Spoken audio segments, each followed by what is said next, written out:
Hello friends, welcome to Pebbles. நம்ம இன்னைக்கு செய்ய போறது ஸ்பானிஷ் ஆம்லெட். இது வந்து சுலபமா பண்ணலாம். அதாவது நம்ம கிட்ட இருக்கிற காய்கறிகளை வச்சு தான் பண்ண போறோம். அதாவது காய்கறிகள்னா ரொம்ப கிடையாது. கேரட், கொடமிளகாய், உருளைக்கிழங்கு இந்த மூணு இருந்தாலே போதும். நம்ம இது கூட ஆனியன் சேர்த்து மசாலா சேர்த்து செய்ய போறோம். வாங்க எப்படி செய்யறதுன்னு பார்க்கலாம். நம்ம தேவையான பொருட்கள் கேரட், ஒரு கேரட், ஒரு கொடமிளகாய், நம்ம தேவையான அளவு கொத்தமல்லி வந்து பொடியாக நறுக்கி வச்சுருக்கிறேன். இதுக்கு வந்து என்னன்னா ஒரு உருளைக்கிழங்கு, இதை வந்து நம்ம சீவிக்கலாம். இதை சீவி நம்ம தண்ணியில் வந்து மிக்ஸ் பண்ணிடணும். ஏன்னா ஸ்டார்ச் இருந்ததுன்னா உங்களுக்கு வந்து எல்லாமே ரிமூவ் ஆகிடும். இப்போ பார்த்திங்கன்னா இந்த மாதிரி நம்ம வந்து எடுத்துக்கணும். இதில் இருக்கிற தண்ணி வந்து நம்ம கீழே ஊற்றிட்டு இதை மட்டும் எடுத்துக்கலாம். நம்ம உருளைக்கிழங்கு தனியாக சீவினதை வந்து தனியாக எடுத்துக்கலாம். தண்ணி நல்லா வடிஞ்சிடணும். இது வந்து அப்படியே நம்ம புழிஞ்சு எடுத்துக்கலாம். இப்போ பார்த்திங்கன்னா இந்த மாதிரி இருக்கும், சீக்கிரமாக வெந்துடும். இதுதான் நம்ம யூஸ் பண்ண போகிறோம். இப்போ எப்படி செய்கிறதுன்னு பார்க்கலாம். நம்ம ஒரு கடாய் வச்சுக்கலாம். 2 டேபிள் ஸ்பூன் அளவுக்கு எண்ணெய் விட்டுக்கலாம். ஃபஸ்ட்டு நம்ம ஆனியன் போட்டுக்கலாம். ஒரு ஆனியனை நான் பொடியாக கட் பண்ணியிருக்கேன். இது வந்து பாதி வதங்கினதுக்கப்புறம் நம்ம வெஜிடபிள்ஸ் ஆட் பண்ணிக்கலாம். ஆனியன் நல்லா வதங்கணும். அதாவது ரொம்ப வதங்கணுங்கிறது இல்லை, கொஞ்சம் லைட்டாக வதங்கினாலே போதும்.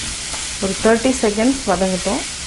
இப்போ நம்ம கொஞ்சமாக ஒரு 1/4 டீஸ்பூன் அளவுக்கு மிளகாத்தூள், 1/4 டீஸ்பூன் அளவுக்கு மல்லித்தூள், காஷ்மீரி சில்லி பவுடர் 1/4 டீஸ்பூன், மஞ்சத்தூள், கொஞ்சம் ஃப்ளேவருக்காக கரம் மசாலா, அவ்வளோதான். இதை நல்லா வதக்கிக்கலாம். பச்சை வாசம் போகிற வரைக்கும் நல்லா வதக்கிட்டு அதுக்கப்புறம் வெஜிடபிள்ஸ் ஆட் பண்ணிக்கலாம். நம்ம உருளைக்கிழங்கு தண்ணி வடிச்சிட்டோம், அதை ஆட் பண்ணிக்கலாம். ஃபஸ்ட் இதையே நல்லா ஃப்ரை பண்ணிவிட்டு அதுக்கப்புறம் கேரட், கொடமிளகாய் ஆட் பண்ணிக்கலாம். தேவையான அளவு உப்பு ஆட் பண்ணிக்கலாம். உருளைக்கிழங்கு துருவுனதுனால சீக்கிரமாக வெந்துடும். இப்போ நம்ம கேரட் ஆட் பண்ணிக்கலாம். இப்போ நம்ம கொடமிளகாயும் ஆட் பண்ணிக்கலாம். கொஞ்சமாக கொத்தமல்லி நல்லா மிக்ஸ் பண்ணி விடுங்க. சிம்மில் வச்சுட்டு நல்லா வேக வச்சுக்கலாம். இது எல்லாமே என்னென்னா ரொம்ப நேரம் வேக வைக்கணுங்கிற அவசியமே இல்லை, பாதி வெந்தாலே போதும். கொஞ்சமாக மிளகுத்தூள் ஆட் பண்ணிக்கலாம். ஒரு சிலருக்கு வந்து அந்த ஆரிகனோ, அதாவது ஹெர்ப்ஸ் பவுடர்லாம் பிடிச்சதுனா கூட ஆட் பண்ணிக்கலாம். சீரகத்தூள் ஆட் பண்ணிக்கலாம். எனக்கு வந்து என்னென்னா மிளகாத்தூள் இது இருந்தாலே போதுன்ட்டு நான் இதை ஆட் பண்ணியிருக்கிறேன். நீங்கள் வேணும்னா உங்களுக்கு ஸ்பைசி வந்து நிறையா பிடிக்குன்னா சீரகத்தூள் அதெல்லாமே கூட ஆட் பண்ணலாம். இது கூட முட்டைக்கோஸ் கூட ஆட் பண்ணலாம். இன்னும் கொஞ்சம் வேகட்டும்.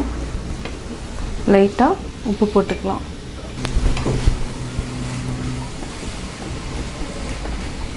நம்ம கொஞ்சமாக மிளகுத்தூள் ஆட் பண்ணிவிட்டு அதுக்கப்புறம் மூடி வச்சுக்கலாம்.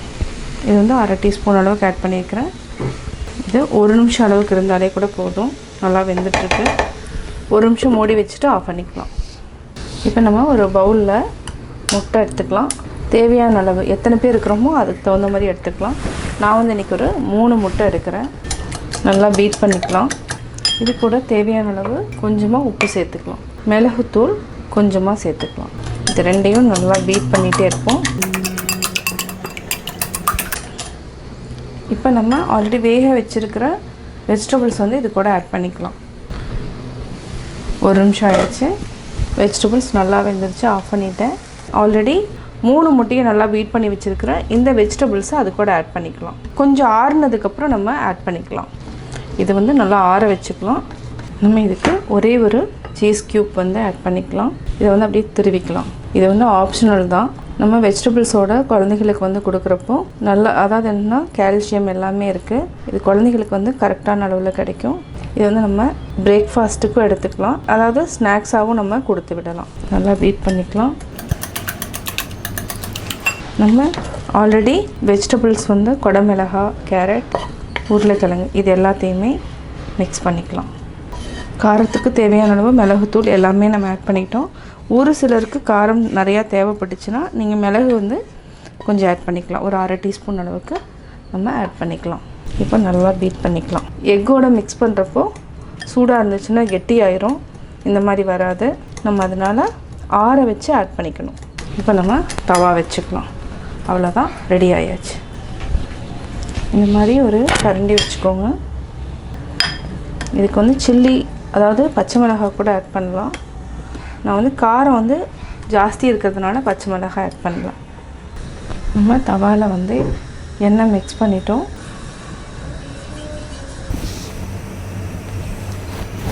இப்போ நம்ம ஆட் பண்ணிக்கலாம்.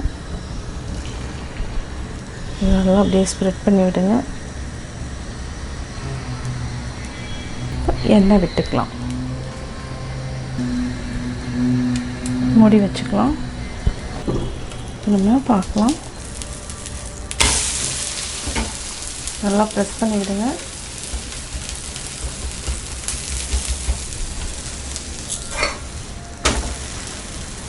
இப்போ நல்லா வெந்துடுச்சு. இப்போ நம்ம இதையே கட்டரில் கட் பண்ணிக்கலாம்.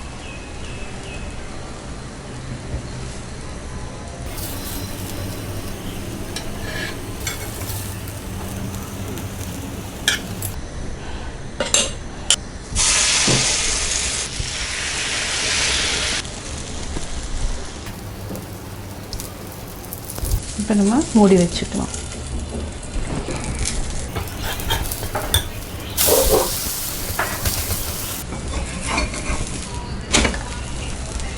இப்போ நம்ம கட் பண்ணிக்கலாம்.